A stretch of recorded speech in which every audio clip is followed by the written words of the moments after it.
Hello friends. जैसे कि अगर आपके मन में क्वेश्चन आ रहा है कि मेरे पास सी जी टेट या सी टेट, मैं क्वालिफाई नहीं हूं, तो क्या मुझे सहायक शिक्षक या शिक्षक की प्रिपरेशन करनी चाहिए? ये लोगों का क्वेश्चन है। चलिए इसका आंसर हम लोग अभी मैं देने का प्रयास करता हूं आपको। क्वेश्चन फिर से रिपीट कर दूं, सी जी टेट नहीं है, क्वालिफाइड नहीं है, तो क्या प्रिपरेशन करनी चाहिए? सबसे पहले मैं बात कर लूं पीजीटी, जिसको हम लोग विख्याता बोलते हैं। पीजीटी के लिए सीजी टेट या सी टेट की जरूरत नहीं है, आप सभी को पता है। लेकिन इस बार इसकी वैकेंसी बहुत कम आने वाली है, बहुत कम। और हो सकता है जिस डिसिप्लिन से आप हो उसमें वैकेंसी ही ना आए। सपोज मैं अगर बात करूं, जैसे मैं हिस्ट्री बैकग्राउंड से हूं, सपोज मैं एग्जांपल ले रहा हूं, मुझे नहीं पता हिस्ट्री का वैकेंसी आने वाली है या नहीं आने वाली है, मुझे नहीं पता है। मैं एज एग्जांपल बता रहा हूं। सपोज पीजीटी हिस्ट्री का वैकेंसी इस साल नहीं आया, एग्जांपल के तौर पे ले रहा हूं। हो सकता आ जाए, लेकिन ये एग्जांपल है। अगर पीजीटी हिस्ट्री का वैकेंसी नहीं आया और आपने बीएड किया हुआ है, तो आपका ये बीएड वेस्ट हो जाएगा ना, क्योंकि आप सभी को पता है कि हमारे यहाँ जो पोस्ट है, वैकेंसी है, वो इलेक्शन के समय ही आती है। ऐसा तो नहीं कि हर साल आ रहा है, मतलब 2020 में हुआ, फिर 2021 में हुआ, फिर 2022 में भी होगा, फिर 23 में भी होने वाला, इस तरह से हर साल तो नहीं आ रहा है। हर इलेक्शन के पहले आ रहा है। मतलब 5 ईयर मान के चलो, 5 साल का गैप हो जाता है। 19 में आया था लास्ट ईयर, अभी 23 में हो सकता है आ जाए या 24 में आए। 23 में आने की संभावना इसलिए ज्यादा है क्योंकि इलेक्शन है।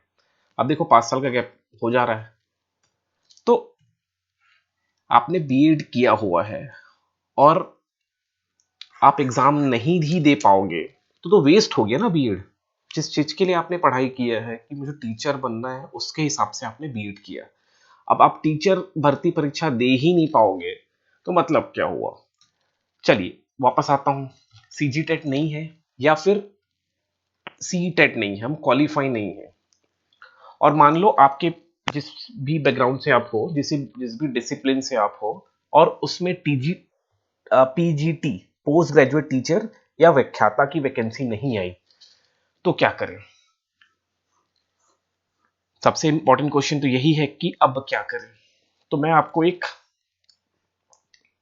सजेशन दे सकता हूं। हो सकता है वो सजेशन सही हो जाए आपके लिए, और हो सकता है कि ना हो, वो किस्मत पे डिपेंड कर रहा है। सी टेट हर 6 महीने में होता है। ये कोविड की वजह से 6 महीने वाला जो हर 6 महीने में जो होता था ना, वो थोड़ा ब्रेक हो गया, और ये ईयर में, और कोविड में तो आया ही नहीं। 1.5 2 साल तो 2 साल के आसपास तो हुआ ही नहीं। लेकिन सी टेट हर 6 महीने में होता है। इसकी प्रिपरेशन करते रहो। पता नहीं कब तक आरक्षण, हमारे यहाँ आरक्षण का ये जो मुद्दा चल रहा है, ये सॉल्व होगा, ये किसी को नहीं पता है। हो सकता है 1 साल में हो जाए, हो सकता है 2 साल में हो जाए। लेकिन अगर आप सीटेट की प्रिपरेशन कंटिन्यूअसली करते रहोगे, तो सीटेट तो निकल जाएगा। एक तो नेगेटिव मार्किंग होता नहीं है, no negative marking, negative marking नहीं होता है, तो सीटेट निकल जाएगा, तो आप लोग एलिजिबल हो जाओगे सहायक शिक्षक के लिए, शिक्षक के लिए। इवन पीजीटी आएगा तो फॉर्म तो भर भी करोगे ना, जैसे पीजीटी हिस्ट्री आ गया तो आप अप्लाई करोगे पीजीटी हिस्ट्री में। लेकिन अगर सीटेट का पेपर 1 निकल गया, पेपर 2 क्वालिफाई हो गया, मतलब दोनों पेपर आपके क्वालिफाई हो गए, so you are eligible for सहायक शिक्षक एज वेल एज शिक्षक। मतलब आप पीआरटी एंड टीजीटी के लिए क्या हो गए, एलिजिबल हो गया ना। अब आप फॉर्म फिलअप कर पाओगे, ये एग्जाम भी दे पाओगे, और पीजीटी तो देना ही है यार। अगर आया आपके डिसिप्लिन का तो पीजीटी तो दोगे ही ना, नो डाउट। बीए डिसीजन तो किया है इंसान ने कि पीजीटी देंगे। लेकिन पीजीटी नहीं आया या बहुत कम आया, मान लो हिस्ट्री की वैकेंसी ही आ गई 15। अब इसको डिवाइड कर लेते हैं कैटेगरी के हिसाब से, फिर उसमें फीमेल कैटेगरी आप अप्लाई करोगे, फिर उसमें डिसेबल डिसेबल जो कैंडिडेट होते हैं उसका अप्लाई करोगे, तो बचा ही कितना, कितना ही बचेगा। मान लो जनरल में 5 आ रहा है, ओबीसी में 4 चले गया, फिर एसटी में 2 3 चले गया, एससी में 2 चलेगा, फिर इसमें फिर फीमेल्स कैटेगरी आप अलग अलग करो, फिर डिसेबल्ड कैटेगरी का अलग करो। तो इस वजह से वैकेंसी तो कम हो जा रही है। ठीक है। सो इस बार का जो मेन टारगेट है आपका होने वाला, मतलब इस जिस प्रकार गवर्नमेंट ने बताया है कि पीआरटी की अच्छी खासी वैकेंसी है, टीजीटी की अच्छी खासी वैकेंसी है, मेरे ख्याल से 11 से 12 हजार टोटल वैकेंसी आने वाली है, जिसमें से ऐसा अनुमान लगाया जा रहा है कि 1 से 1 आध हजार ही जो वैकेंसी है वो पीजीटी के लिए है। अभी एग्जैक्ट इन्फॉर्मेशन मेरे पास नहीं है, जो प्रीवियस आया था मेरे को याद भी नहीं है डेटा कि कितना कितना वैकेंसी की घोषणा हुई है, तो मैं इसको भी अनुमान के तौर पे ही बता रहा हूँ, लेकिन ये तो कंफर्म है कि 11 से 12 हजार के बीच कुछ वैकेंसी है। चलिए, तो ये डाउट क्लियर हो गया कि सीजी टेट नहीं है या सी टेट नहीं है तो प्रिपरेशन करूं कि ना करूं। अगर नहीं ही करना था प्रिपरेशन तो बीएड क्यों किया आप लोगों ने? 1 से 1.5 लाख रुपए बीएड में खर्चा कर दिया, और अब आप बोल रहे हो कि बीएड सीजी टेट या सी टेट नहीं होने के कारण आप एग्जाम नहीं देने वाले या प्रिपरेशन नहीं कर रहे हो। मेरा सजेशन यही है कि प्रिपरेशन करते रहो, सी टेट का सिलेबस डाउनलोड करो आज ही और इसकी प्रिपरेशन करना स्टार्ट करो। सी टेट का हिंदी पढ़ो, इंग्लिश पढ़ो, मैथ्स बनाओ, रीजनिंग बनाओ, ठीक। फिर भी अगर नहीं ही मन है सी टेट करने का तो ईडीओ आने वाला है, ईडीओ की प्रिपरेशन स्टार्ट कर दो। निराश मत हो, निराश होने का कोई रूल ही नहीं है। हॉस्टल वार्डन की वैकेंसी भी पेंडिंग है, आरक्षण की वजह से रुका हुआ है, तो इसकी प्रिपरेशन स्टार्ट कर दो, ठीक है। ये मत रोना मत करो कि सी टेट सी जी टेट नहीं है तो प्रिपरेशन करूं या ना करूं, इसके पीछे मत फंसे रहो। अब अगला मेजर जो क्वेश्चन है वो ये है कि मैं बीएड फर्स्ट ईयर में हूं या फिर मैं सेकेंड ईयर में हूं।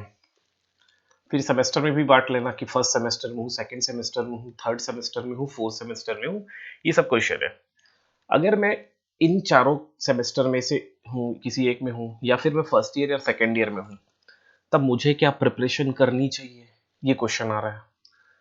अब देख लो यार, करनी चाहिए कि नहीं करनी चाहिए, आप देखो इसको तो। लेकिन मेरा सजेशन तो यही होगा कि बीएड में एडमिशन ले लिया आपने, 1.5 लाख रुपए खर्चा कर रहे हो तो प्रिपरेशन स्टार्ट कर दो। किसको नहीं पता है कि एग्जाम कब होगा? किसी को नहीं पता है कि एग्जाम कल होगा, परसों होगा, कि 1 साल बाद होगा, 1.5 साल बाद होगा, किसी को नहीं पता है। और रही बात आपकी एलिजिबिलिटी की कि आप फर्स्ट ईयर वाले एग्जाम दे पाओगे कि नहीं दे पाओगे, एग्जाम दे देना ना। बीएड कर रहे हो तो दे देना, एग्जाम फॉर्म पढ़ के दे देना। क्या पता रिजल्ट में थोड़ा लेट हो जाए, तब तक आपका बीएड हो जाए, या गवर्नमेंट अलाउ कर दे फर्स्ट ईयर वालों को। ऐसा भी तो होता है ना, जो फर्स्ट ईयर में है या सेकंड ईयर में है फॉर्म भर सकते हैं। लास्ट ईयर जो 2019 में हुआ है, लास्ट ईयर में, उसमें सेकंड ईयर वाले दिए थे फॉर्म एग्जाम। जो बीएड सेकंड ईयर में थे वो एलिजिबल थे एग्जाम के लिए। क्या पता फर्स्ट ईयर वाले भी एलिजिबल हो जाए। अब तो फर्स्ट ईयर वाले का सब का एग्जाम का समय आ गया है। आपके रिजल्ट आ जाएंगे कुछ महीने बाद, एग्जाम हो जाएगा, उसके कुछ महीने बाद रिजल्ट आ जाएगा, आप सेकंड ईयर में पहुंच जाओगे, ठीक है। सो प्रिपरेशन करते रहो, अचानक से आएगा, ऐसा ही एग्जाम्पल है। 10-15 दिन टाइम दिया और एग्जाम ले लिया। इसलिए बोल रहा हूँ प्रिपरेशन में कमी मत करो, ढीली मत रखो, ठीक है। जो भी डाउट होगा वो कमेंट कर देना, और ये वीडियो अच्छा लगे तो लाइक कर देना। चलिए फिर नेक्स्ट वीडियो में मिलेंगे।